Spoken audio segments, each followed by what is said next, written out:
Výstava, ktorá prezentuje Štefánika ako muža, ktorý dokázal nájsť v istej kultúre krásne veci. Je to najbohatšia kolekcia zo všetkých týchto exotických kolekcií, ktoré si doviezol zo svojich ciest po svete.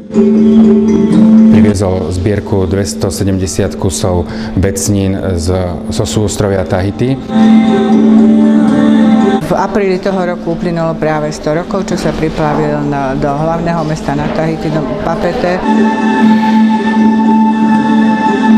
A tam vlastne na Tahiti a priľahlých ostrovoch francúzskej Polynézie dá sa povedať, že prežil také najzaujímavejšie a najšťastnejšie obdobie svojho života. Štefánik skutočne sa tam venoval nielen teda svojej práci astronóma hvezdára, ale že sa tam venoval aj svojim záľubám, že sa dokázal zžiť s týmito domácimi obyvateľstvom, ktoré ho obdivovalo, ktorého dokonca mu dávalo priam až zbožstenú úctu, že ho považovali za niečo, za muža, ktorý sa rozpráva s hviezdami, ktorý pozná hviezdy, ktorý ich vie určovať. Proste niečo viac ako oni bežní obyvateľia. Na oplátku on ich zrejme takisto obdivoval tým spôsobom, že mal úctu voči ich spôsobu života, voči ich kultúre, voči ich zvykom.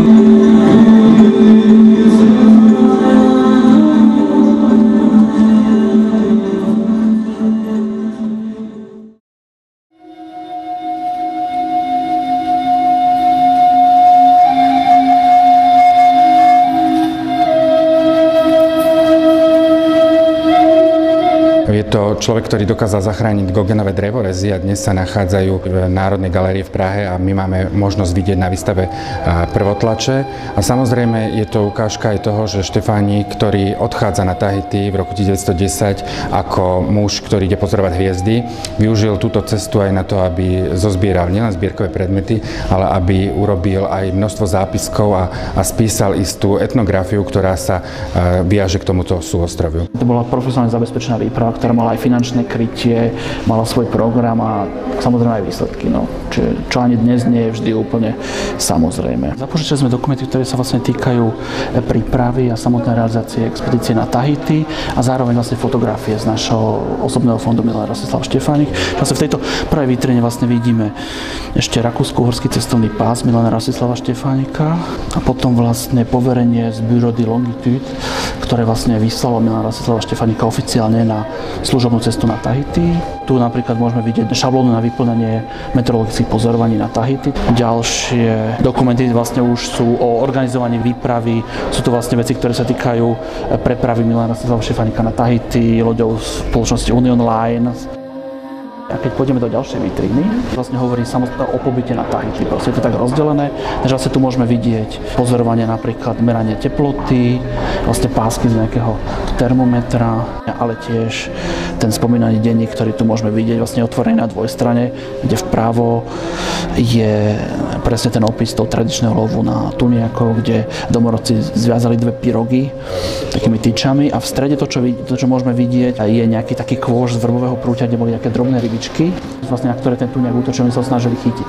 Čo je veľmi zaujímavé, je tam aj ten mytologický nejaký aspekt, že vlastne ten lov bol tak ritualizovaný, že pred ním sa mali pokloniť nejakému bohu tuniakov a zároveň toho lovu sa zúčastňovalo niekedy medzi 10-15 mužmi, ale na každej z tých pyrov mali byť dve mladé dievčatá, ktoré mali tam mať nejakú mytologickú funkciu. Ťažko povedať už úplne presne ako, ale vlastne oni mali zabezpečiť lov, aby bol úspešný a zároveň ich šťastný spev mal oznamovať, že ten lov bol úspešný, keď sa vracali. Na ľavej strane vlastne je kokosový orech, tiež v Štefánikovom podaní taký trochu zvláštny a vlastne tie 4 otvory tam v tom orechu, tak vlastne tiež majú mať nejaký pôvod v tej tahitskej mytológii.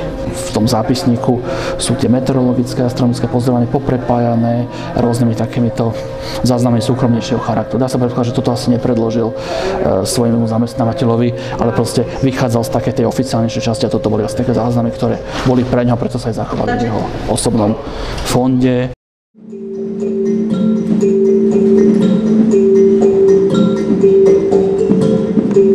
O Štefánikovi hovoria to, že bol skutočný znalec, obdivovateľ umenia, kultúry.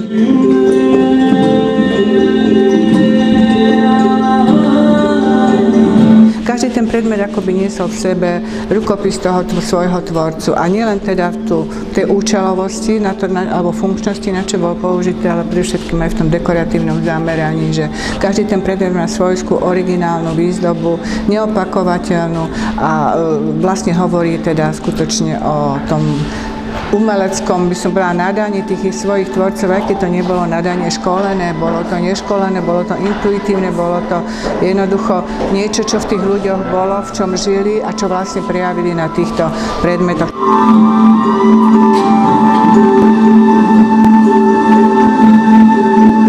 To sú ešte spomínané obradové veslá, šípy, oštepy, v podstate funkčné predmety, ale každý ten predmet nesie v sebe rukopis toho svojho tvorcu. Keď si porovnáte tie hlavice drevené, vyrezávané, je tam na každom skoro iný ornament, ktorý určite má nejakú symboliku, nesie v sebe nejaký kultový odkaz tých svojich predkov. Je to taká zbierka, ktorá zrejme oslovila aj Štefánika a preto práve tento typ vecí patrí k najpočetnejším v tej zbierke.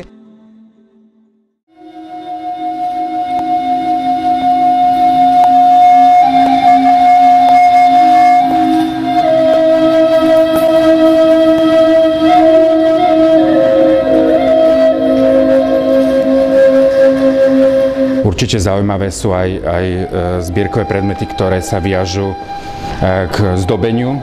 Vieme, že Štefánikovi sa páčili ženy, tmavovlasé ženy a z toho dôvodu Štefánik myslel aj na ne a to práve tým spôsobom, že priviezol veľké množstvo šperkov, náhrdelníkov, priviezol z Tahiti čierne perly, ktoré sú veľmi vzácne a daroval svojim priateľom, aby urobili z nich zástupné prstene pre svoje priateľky.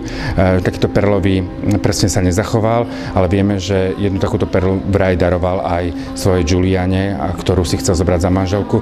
No a tie šperky svedčia o tom, že naozaj je nádherný výber z množstva nielen materiálu, ale aj farebnosť a veľkosť, dĺžka, čiže tie šperky sú podľa mňa jedinečná kolekcia.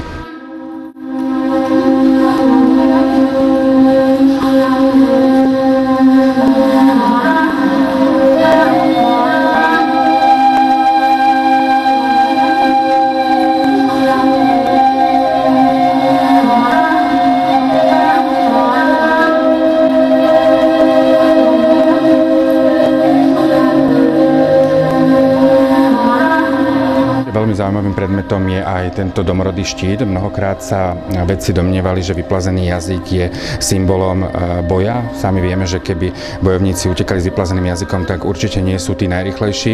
Nakoniec sa zistilo, že je to obradný štít, ktorý symbolizuje prejavu najväčšej úcty. Ak chceli domorodci niekomu povedať, že si ho veľmi vážia, tak vyplazený na ňo jazyk. A tento domorodý štít si doviezol Štefánik práve z Oceánie a keď ho prevážal, tak potreboval špeciálne vývozné povolenie.